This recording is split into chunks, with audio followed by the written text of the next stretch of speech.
Marathon court session today in the Jodi Arias trial. In fact, it is still going on right now. A judge had warned jurors to be ready for a long day, and she delivered on that promise. Mary Ellen Resendez has been watching this so closely as this has been happening. And Mary Ellen, in this case, do we know specifically what's the reason for today's testimony going into overtime?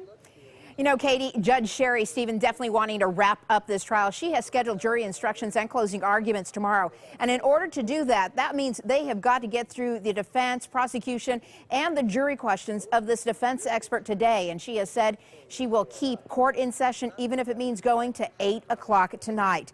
Now take a look as Jodi Arias keeps a very close eye on juror reactions as her defense team works hard to save her from two damaging prosecution witnesses. Dr. Kevin Horn testified if Arias shot Alexander first, as she claims, Alexander couldn't have attacked. He would have collapsed in seconds. But defense expert Dr. Robert Geffner disagrees, saying people have been shot in the head and have not been incapacitated.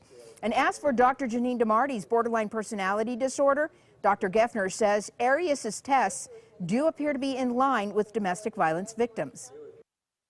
They're not going to be controlling, they're going to be the opposite. They're going to be more submissive if they've been traumatized in an abusive relationship. So they're likely to be the opposite, and that was the dominance we measured.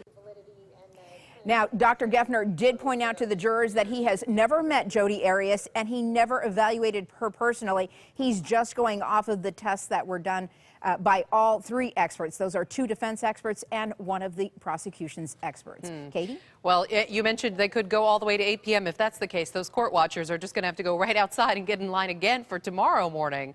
You know, Katie, you mentioned that. They were in line this morning at 2 a.m. Unbelievable. I cannot. It is unbelievable. Of course, we'll be following that for everyone tomorrow as well. Thank you, Mary Ellen.